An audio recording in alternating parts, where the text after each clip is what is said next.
Hello, students. Now I'm back again with some new topics of your class 10th, chapter 1, ICSE board physics. कल हम लोगों ने क्या पढ़ा था पहले उसे एक बार रिकॉल करते हैं, उसके बाद आगे बढ़ेंगे। तो कल हम लोगों ने जो लास्ट टॉपिक, जो इम्पोर्टेंट टॉपिक था जिसके बारे में लास्ट बात की थी कल, वो टॉपिक क्या था? टॉर्क और moment of force. This was the topic that we study. और फॉर्मूला याद कर लेते हैं इसका। ये फॉर्मूला क्या था? तो फॉर्मूला हम लोगों ने पढ़ा था कि tau is equal to F into D, where F is force applied, magnitude of the force applied, and D is the perpendicular distance between the line of action of force and the axis of rotation। ये हम लोगों ने formula कल पढ़ लिया था। ठीक है।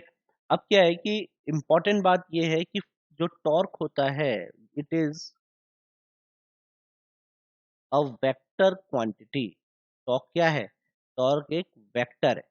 तो वेक्टर होने का मतलब क्या हो गया कि टॉर्क डायरेक्शन डिपेंडेंट हो गया। तो अब इसकी डायरेक्शन क्या होती होगी ये समझते हैं। तो इसके लिए क्या है, एक बहुत ही सिंपल सी बात समझिए। सपोज कीजिए ये एक हॉरिजॉन्टल प्लेन, ठीक है। सपोज कीजिए ये एक हॉरिजॉन्टल प्लेन है, और इस हॉरिजॉन्टल प्लेन में एक तरफ ये फोर्स लगा हुआ है, और एक तरफ जो है ये डिस्टेंस है। मतलब सपोज कीजिए ये एफ है और ये डी है। तो जो टॉर्क होगा, टॉर्क क्या होगा? टॉर्क एफ और डी जिस प्लेन में है, टॉर्क हमेशा इस प्लेन के परपेंडिकुलर होगा। परपेंडिकुलर, और यू कैन से नॉर्मल। ठीक है, like this you can see here the torque will be perpendicular to the plane containing force and distance। ठीक है। जिस प्लेन में फोर्स और डिस्टेंस है, टॉर्क क्या होगा? उस प्लेन के परपेंडिकुलर। ठीक है। So this would be the direction of torque. Formula क्या है इसका? F D. ये तो फॉर्मूला है। तो ये डायरेक्शन होती है टॉर्क की। ओके। अभी क्या है कि आपको ये और समझना है यहाँ पर कि टॉर्क एक वेक्टर है। As you have seen here, it is a vector quantity. तो ये कब पॉजिटिव होता है, कब नेगेटिव होता है? क्योंकि वेक्टर एक डायरेक्शन डिपेंडेंट क्वांटिटी होती है, तो ये किसी पर्टिकुलर डायरेक्शन में पॉजिटिव हो सकती है, और किसी दूसरी डायरेक्शन में, किसी अनदर पर्टिकुलर डायरेक्शन में नेगेटिव हो सकती है। तो हमें यहाँ पर ये समझना है। तो उसके लिए हम जरा यहाँ ये पॉइंट समझते हैं कि क्लॉकवाइज एंटी क्लॉकवाइज मोमेंट क्या होता है। ठीक है। अब इसको समझने के लिए हम पहले एक डायग्राम समझते हैं। सपोज कीजिए कि ये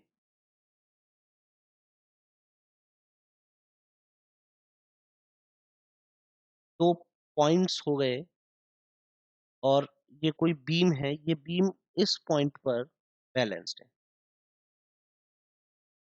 ठीक है, like this.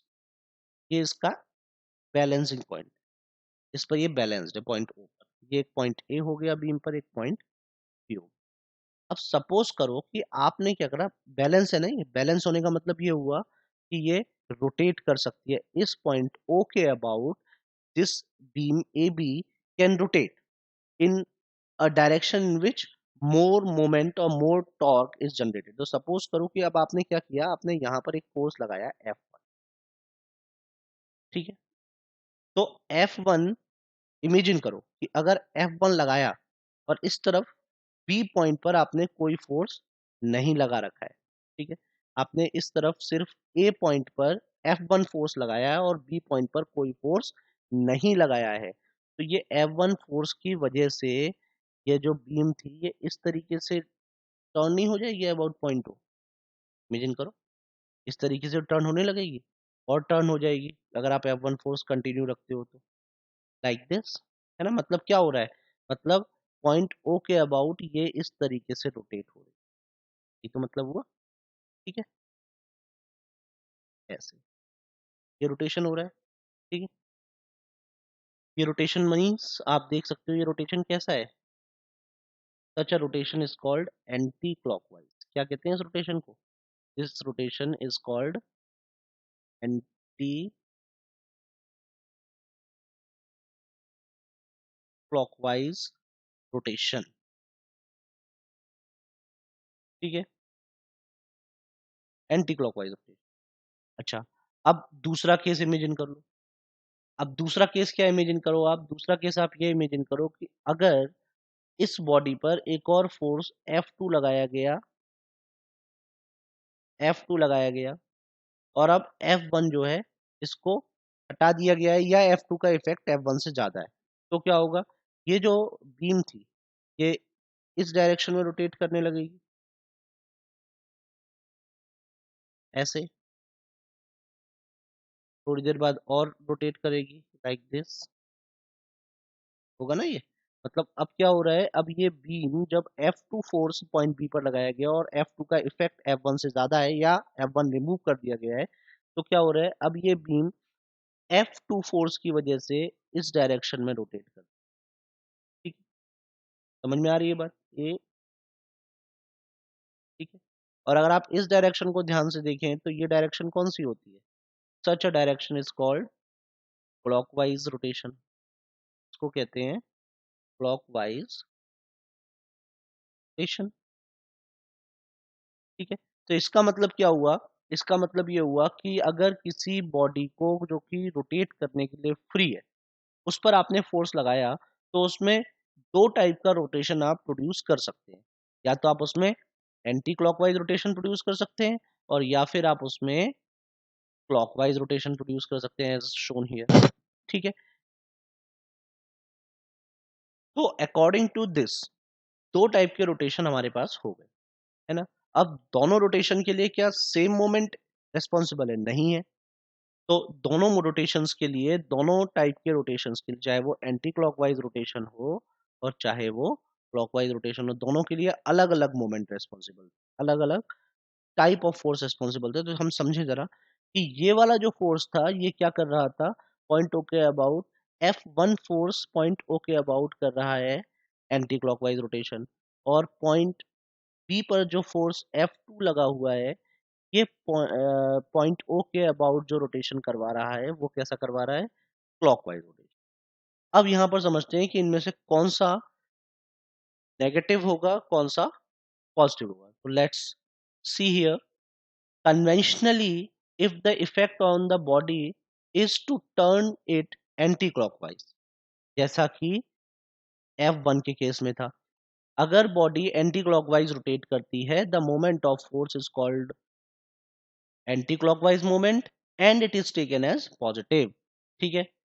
while if the effect on the body is to turn it clockwise, the moment of force is called clockwise moment and it is taken as negative. ठीक है। Moment of force is a vector quantity. The direction of anti-clockwise moment is along the axis of rotation outwards, while that of clockwise moment is along the axis of rotation inwards. तो अब इसमें दो बातें यहां से समझने की हैं। एक बात तो ये है कि यहाँ पर दो टाइप के आपको मोमेंट मिले इस डायग्राम में। ये जो डायग्राम अभी आपको बनवाया था, इसमें एक मोमेंट आपको मिला, इसे हम टाउ वन से रिप्रेजेंट करेंगे, और टाउ वन क्या होगा? F1 इंटू ए ओ। देखो, F1 फोर्स हो गया, और फोर्स की लाइन ऑफ एक्शन तो यही है, और पॉइंट ओ ये है। तो इन दोनों के बीच की परपेंडिकुलर डिस्टेंस क्या हो गई? ए ओ हो गई। तो F1 इंटू ए ओ। और क्योंकि ये एंटी क्लॉकवाइज है, ये कैसा है?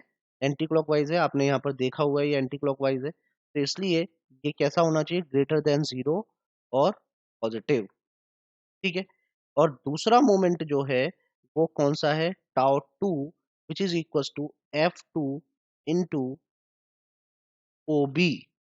और ये क्योंकि क्लॉकवाइज है, तो ये लेस देन जीरो या नेगेटिव होना चाहिए। एक बात तो ये यहाँ से क्लियर हो गई, जो कि स्टार्टिंग में उन्होंने बोला हुआ है कि अगर बॉडी एंटी क्लॉकवाइज घूमती है, तो जो रोटेशन होगा वो एंटी क्लॉकवाइज होगा, जो मोमेंट होगा वो एंटी क्लॉकवाइज मोमेंट होगा, and then it will be taken as positive. तो ये हमारा जो टाउ वन था, ये पॉजिटिव हो गया। और दूसरा उन्होंने बोला था कि if the moment will be clockwise then it will be taken as negative. So tau two जो कि क्लॉकवाइज मोमेंट करवा रहा था, as you can see here, तो ये क्या हो जाएगा? ये नेगेटिव हो जाएगा। अब दूसरी बात जो उन्होंने यहाँ पे बोली है, ये इन्होंने बताया कि वेक्टर, एक तो ये वेक्टर होता है, ठीक है, ये मैंने आपको बता ही दिया था।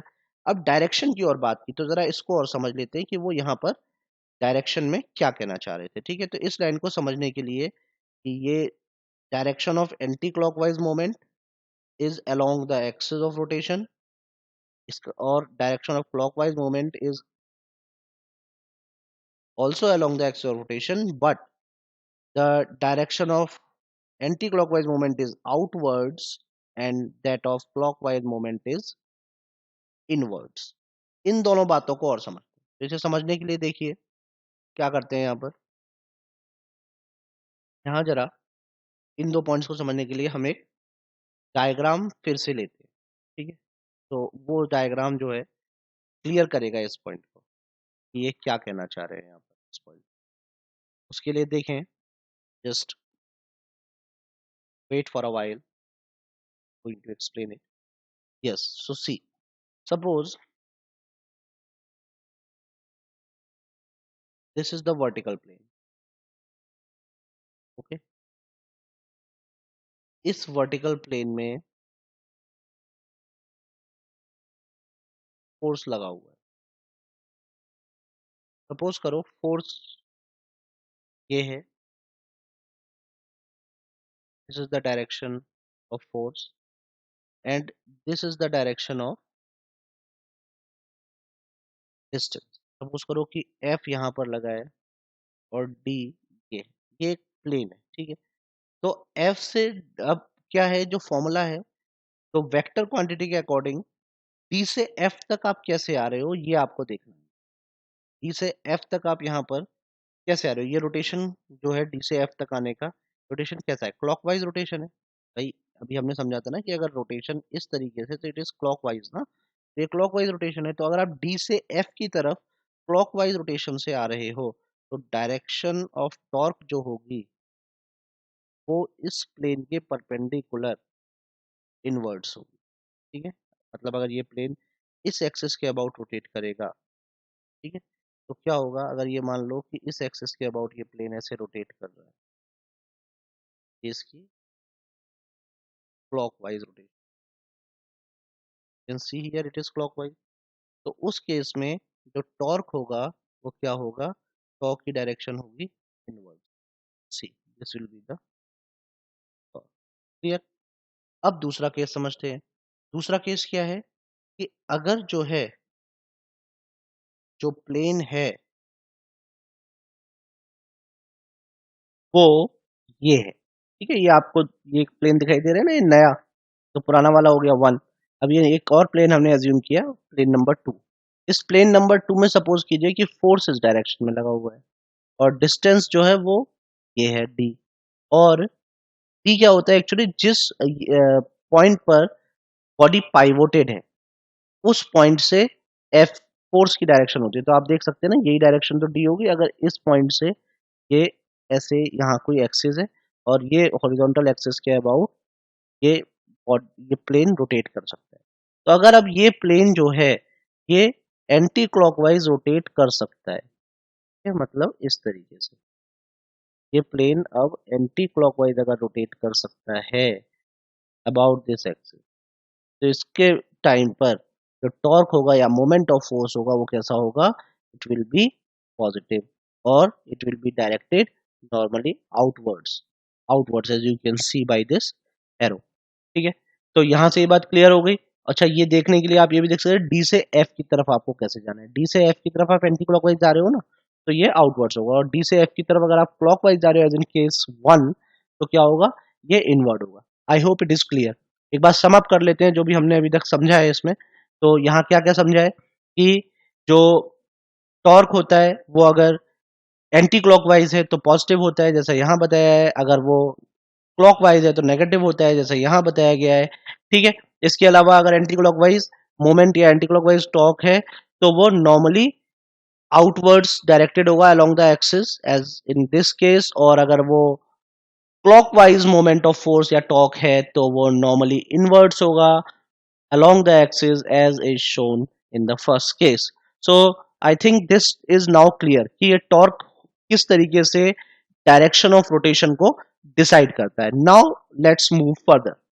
क्या है अब कि जो टॉर्क है वो किस डायरेक्शन बॉडी को रोटेट करेगा, ये दो फैक्टर्स पर डिपेंड करता है। On applying a force on a pivoted body, direction of rotation depends not only on the direction of force, सिर्फ इस बात पर डिपेंड नहीं करता है डायरेक्शन ऑफ फोर्स क्या है, but also depend on the point of application of force, इस बात पर भी डिपेंड करेगा point of application of force क्या है। इस बात को हम एक बार फिर से यहाँ एग्जांपल के थ्रू समझ लेते हैं, वही एग्जांपल जो अभी बनाया था मैंने यहाँ पर, कि ये एक बीम है जो पॉइंट ओ पर सपोर्टेड है और रोटेट करने के लिए फ्री है, इसके दो एंड्स हो गए ए और बी। तो आप देखो अगर ए और बी दोनों पर आपने फोर्स लगाए F1 और F2, और ये फोर्स जो है F1 और F2, ठीक है, ये सेम डायरेक्शन में, as you can see both are vertically downward, but still F1 कहाँ रोटेट कर रहा था, एंटी क्लॉकवाइज, और F2 कहाँ कर रहा है, क्लॉकवाइज। मतलब दोनों की डायरेक्शन सेम है फोर्सेस की, बट स्टिल क्योंकि उनके पॉइंट ऑफ एप्लीकेशन अलग अलग है, एक का ए है एक का बी है, तो इसलिए क्या हो रहा है, उनका जो डायरेक्शन ऑफ रोटेशन है वो भी डिफरेंट आ रहा है। ठीक है, एक और हम एग्जांपल दे देते हैं कि अगर F2 जो है उसकी डायरेक्शन सेम नहीं होती, सपोज कीजिए कि F2 और F1 एक दूसरे के अपोजिट होते, लाइक सपोज अगर F2 इस डायरेक्शन में होता तो क्या होता, F2 इस डायरेक्शन में होता तो ये F2 इस तरीके से इसको रोटेट करने की कोशिश करता ना, यही तो कोशिश होती है F2 की, ये जो बीम है ये ऐसे हो जाए, मतलब वो क्या करता है, इधर से तो इसको ऐसे घुमा देता और इधर से ऐसे घुमाता, तो ये डायरेक्शन, ये रोटेशन कौन सा हो जाता है, एंटी क्लॉकवाइज। तो मतलब F2 की डायरेक्शन अगर आपने रिवर्स कर दी F1 के, तो डायरेक्शन ऑफ रोटेशन F1 और F2 की सेम आ रही है, और जब दोनों की डायरेक्शन सेम थी तो डायरेक्शन ऑफ रोटेशन दोनों की वजह से क्या आ रही थी, अपोजिट आ रही थी। तो इसका मतलब क्या हुआ कि दो फैक्टर्स पर डिपेंड कर रही है, जो बात है रोटेशन है, डायरेक्शन ऑफ रोटेशन है, वो दो फैक्टर्स पर डिपेंड कर रही है। वो दो फैक्टर्स क्या हो गए, एक फैक्टर हो गया आपका by force, direction of force applied, और दूसरा हो गया point of application of force. यहाँ ये बात समझाई गई है यहाँ पर कि आप देखिए जैसे ये डायग्राम है, तो इस डायग्राम में क्या है, इस डायग्राम में पॉइंट ओ पर या इस पॉइंट पर सेंटर पे डिस्क फिक्स है, आपने पहले फोर्स को एफ को लगाया पॉइंट ए पर, जब पॉइंट ए पर लगाया तो इसकी डायरेक्शन में बॉडी ऐसे रोटेट कर गई एंटी क्लॉकवाइज। अभी डायरेक्शन ऑफ फोर्स आपने सेम रखी लेफ्ट टू राइट, लेकिन आपने उसको उठाया ए से और आप कहाँ ले गए, बी पर ले गए, तो फिर आपने जब लगाया फोर्स तो आपने देखा कि अब ये बॉडी तो पहले एंटी क्लॉकवाइज घूमी थी अब क्लॉकवाइज घूमने लग गई। I think it is clear ना कि यहाँ पर डायरेक्शन ऑफ फोर्स सेम रखी, सिर्फ आपने क्या किया, पॉइंट ऑफ एप्लीकेशन चेंज कर दिया। नाउ लेट्स सी कि अगर डायरेक्शन ऑफ फोर्स रिवर्स करते हैं और पॉइंट ऑफ एप्लीकेशन को सेम रखते हैं तो क्या होगा। तो आप यहाँ पर देखिए पॉइंट ऑफ एप्लीकेशन यहाँ पर क्या है, दोनों केसेस में पॉइंट ऑफ एप्लीकेशन सेम ही तो है, ये है यहाँ पर ये है, पॉइंट ऑफ एप्लीकेशन तो सेम है, सिर्फ क्या है यहाँ पर जो फोर्स है वो इस तरीके से लगा हुआ है और ये F इसके अपोजिट लगा है। सो यू कैन सी कि ये बॉडी तो रोटेट कर रही है कैसे, एंटी क्लॉकवाइज, और ये बॉडी कैसे रोटेट कर रही है, क्लॉकवाइज। समझ में आ रहा है, मतलब दो फैक्टर्स पर डिपेंड कर गया ना ये। अब दो फैक्टर क्या है, एक तो by changing the point of application of force as in the figure 1.4a, और by changing the direction of force as in figure 1.4b. Okay, so it is clear. Now let's take some examples of rotational motion in our daily life, like some examples of moment of force in our daily life. तो वो क्या है, जैसे एक example था जो हमने last lecture में डिस्कस किया था, let's again discuss that example. जैसे एक डोर है, ठीक है, अब सपोज कीजिए एक डोर हम बनाते हैं पहले तो, है? ये सपोज कीजिए कि ये एक डोर हमने बनाया,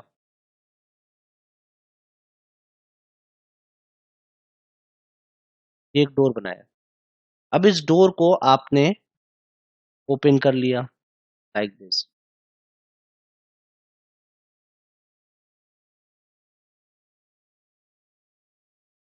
आपने इसे इस तरीके से ओपन किया। तो अभी क्या है कि जब आप इस डोर को रोटेट करना चाहते हैं, मतलब ये सपोज कीजिए कि ये, एक सेकंड, ये डोर प्रॉपर बनाते हैं जरा, ये एक डोर था।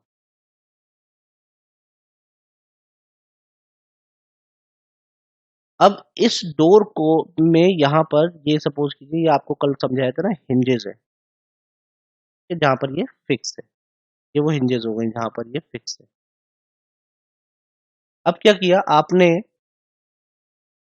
यहाँ पर जहाँ पर डोर हिंजेस से फिक्स है, यहाँ पर क्या लग रहा होगा, यहाँ पर भी कोई फोर्स जनरेट हो रहा होगा, क्योंकि दो बॉडीज जब एक दूसरे कांटेक्ट में आती हैं, अब यहाँ हिंजेस और डोर दोनों कांटेक्ट में है ना, तो यहाँ पर एक फोर्स लगता है रिएक्शन फोर्स, ठीक है, रिएक्शन। लेकिन उस रिएक्शन का, क्योंकि इसी के अबाउट दो, इसी एक्सिस के अबाउट, ये जो एक्सिस है इस एक्सिस के अबाउट रोटेट होना है, ये तो रोटेट होना है, ये मान लो ए पॉइंट है और ये बी पॉइंट है, तो ए बी एक्सिस के अबाउट ही तो ये वाला डोर रोटेट करने वाला है, तो इसलिए ए बी से पॉइंट ओ की डिस्टेंस कितनी है, 0। तो इसलिए रिएक्शन फोर्स जो है उसका कोई भी टॉर्क नहीं होता। क्यों नहीं होता? क्योंकि टाउ इज इक्वल टू क्या होता है, एफ इंटू डी। तो अगर डी की वैल्यू 0 हो गई तो टॉर्क 0 हो गया ना। अब रिएक्शन फोर्स कोई टॉर्क नहीं दे रहा, तो आपको क्या करना पड़ता है, आपको यहाँ पर एक हैंडल लगाना पड़ता है। इस हैंडल पर आप लगाते हो एक फोर्स, ठीक है, और इसकी यहाँ से डिस्टेंस रखते हो मैक्सिमम, क्योंकि आपको मैक्सिमम टॉर्क चाहिए और ये तो बिल्कुल भी टॉर्क दे नहीं रहा। तो अब कौन सारा टॉर्क आपको इस फोर्स से ही चाहिए, और इस फोर्स से सारा टॉर्क चाहिए, तो आप डी को क्या रखते हो, मैक्सिमम रखते हो यहाँ पर। तो उसकी वजह से ये जो एफ है ये आपको मैक्सिमम टॉर्क देता है, और उस टॉर्क का यूज करके आप इस डोर को इजीली ओपन कर पाते हो। समझ में आया? तो this is an example of door, कि हम ये जो हैंडल लगाते हैं इस हैंडल को इतना दूर क्यों लगाते हैं हिंजेस से, जो आउटर एज है उसके पास क्यों लगाते हैं, ठीक है। इसी तरीके से एक दूसरा एग्जांपल यहाँ पर समझते हैं। सेकंड एग्जांपल जो यहाँ समझाया हुआ है कि अपर सर्कुलर स्टोन जो होता है फ्लोर ग्राइंडर का, फ्लोर ग्राइंडर आटा पीसने की चक्की, उसमें दो स्टोन होते हैं स्टूडेंट्स। कितने स्टोन होते हैं? दो स्टोन्स होते हैं। एक स्टोन उसमें होता है जो कि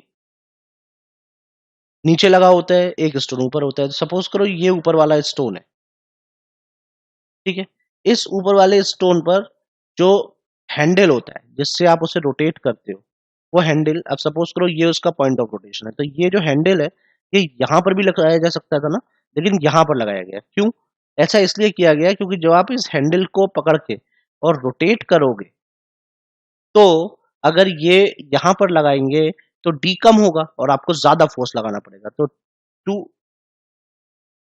मेक डी मैक्सिमम, डी को ज्यादा करने के लिए क्या किया जाता है, जो हैंडल है उसको बाहर की तरफ लगाया जाता है। यही बात आपको यहाँ पर इसमें एग्जांपल में बताई है कि the upper circular stone of hand floor grinder is provided with a handle near its rim, that is at the maximum distance from the center, so that it can easily be rotated about the iron pivot at its center by applying a small force at the handle. I think this is also clear. ठीक है। एक और example ये देखिए, steering होते हैं, steerings you can see here. तो steering जो होते हैं उस पे भी हम क्या करते हैं, उसमें भी हम ऐसे ही फोर्स लगाते हैं, ठीक है। तो स्टीयरिंग में क्या होता है, बीच में ये फिक्स रहता है, यहाँ पर फिक्स रहता है ना ऐसे, ये आप देख सकते हैं कि ये स्टीयरिंग यहाँ पर फिक्स है। अब आप क्या करते हैं, आप इस पर फोर्स अप्लाई करते हैं, जैसे आपने यहाँ पर अप्लाई किया, तो जब आप ये फोर्स अप्लाई किया आपने यहाँ पर, तो क्या होगा, ये स्टीयरिंग इस तरीके से रोटेट करेगा। अभी भी तो हमने समझा था ना, आपने फोर्स इधर से लगाया तो ये स्टीयरिंग क्या होगा, ये स्टीयरिंग इस तरीके से एंटी क्लॉकवाइज रोटेट कर जाएगा। अगर आपने फोर्स पॉइंट बी पर लगाया है तो ये क्लॉकवाइज रोटेट कर जाएगा।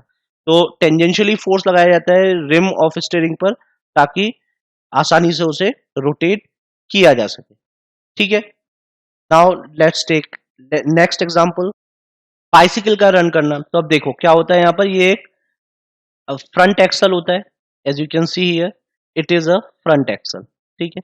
इस फ्रंट एक्सल पर ये पैडल कनेक्ट होता है, पैडल से आप क्या करते हो, पैडल से आप फ्रंट एक्सल पर फोर्स लगाते हो, फ्रंट एक्सल बड़ा बनाया जाता है, ठीक है, और पैडल फ्रंट एक्सल से लगाया जाता है। तो इससे क्या होता है कि जब आप फोर्स लगाते हो तो फोर्स की लाइन ऑफ एक्शन, और अब फोर्स की लाइन ऑफ एक्शन क्या है, ये है, और फोर्स की लाइन ऑफ एक्शन, एक सेकंड देखो, फोर्स की लाइन ऑफ एक्शन समझो, फोर्स की लाइन ऑफ एक्शन है ये, ठीक है।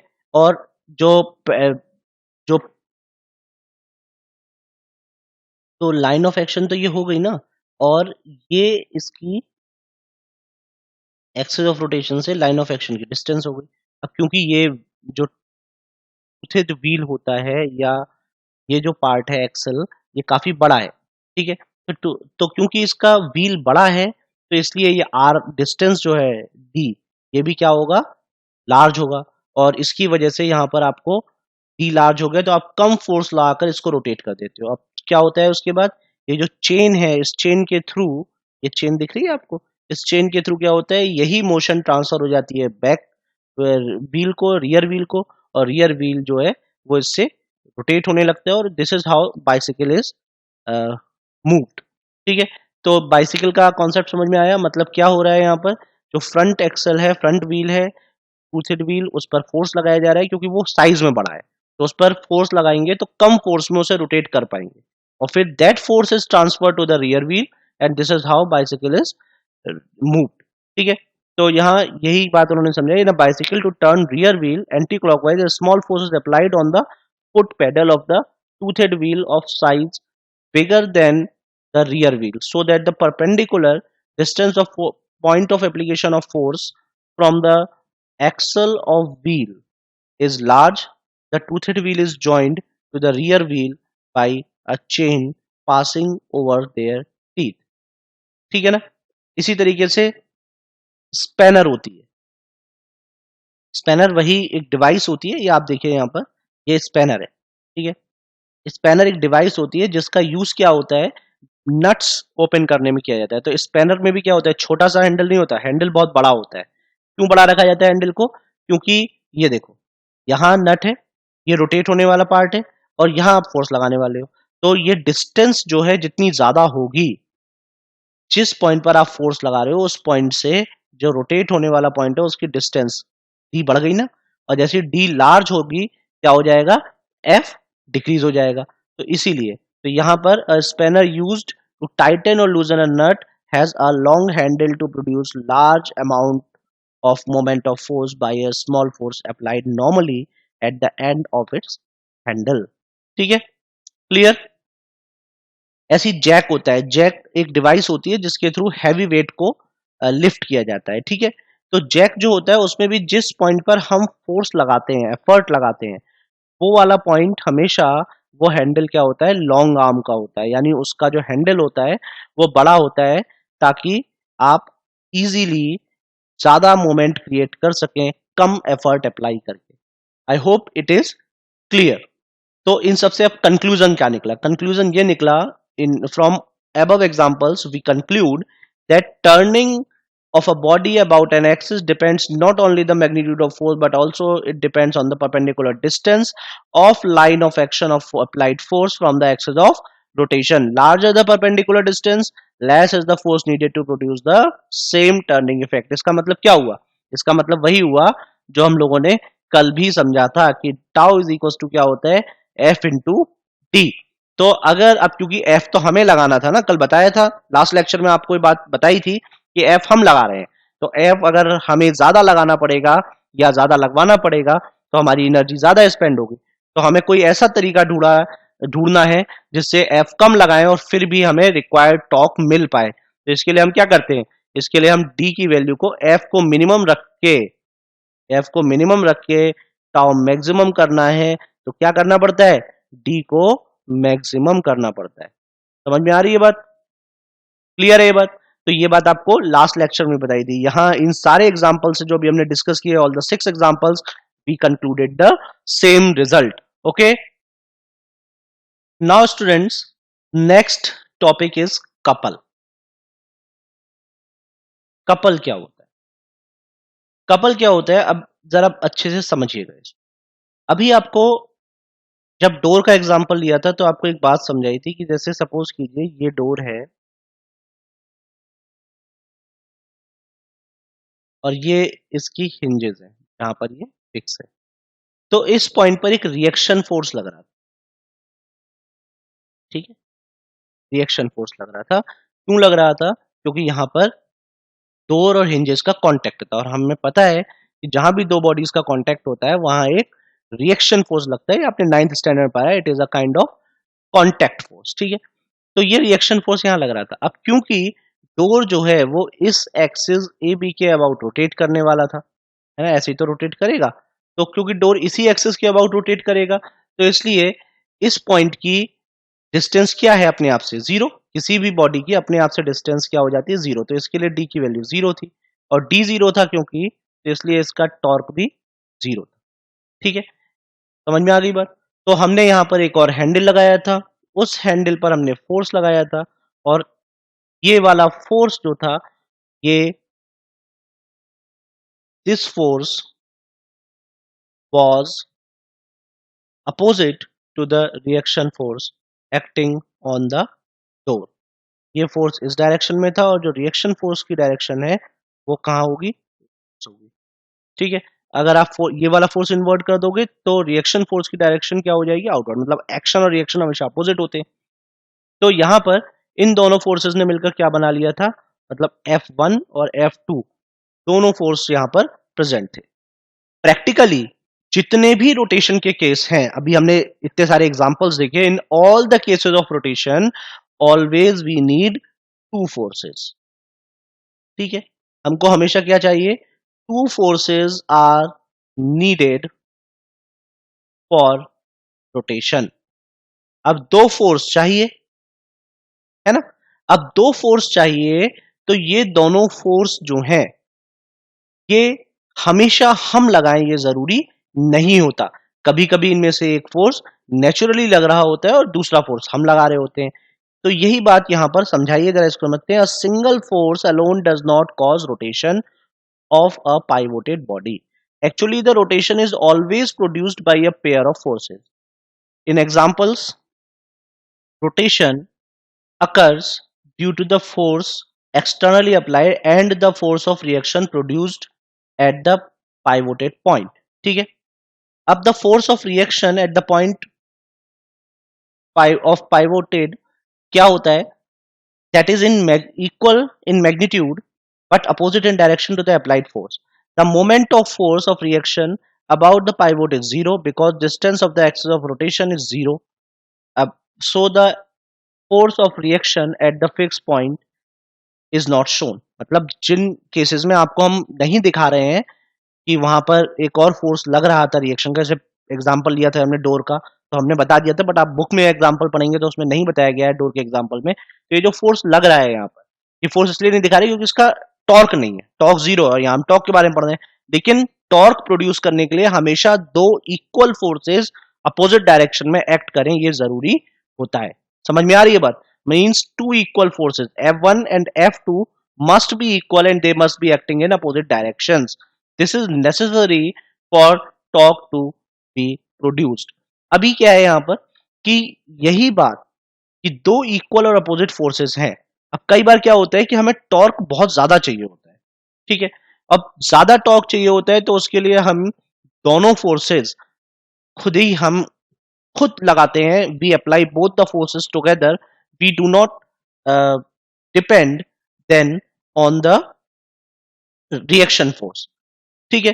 तो अब यहां कपल है क्या, कपल का मतलब है when two forces of equal magnitudes are acting in opposite direction. Two forces of equal magnitudes are acting in opposite directions at two different points on a body such that the line of action of force are not linear with each other. Collinear नहीं है। मतलब इसका मतलब क्या हुआ कि दोनों की लाइन ऑफ एक्शन अलग अलग है। देखो यहाँ पॉइंट ए पर लाइन ऑफ एक्शन ये है, पॉइंट बी पर लाइन ऑफ एक्शन ये है, मतलब दोनों की लाइन ऑफ एक्शन कॉमन नहीं है।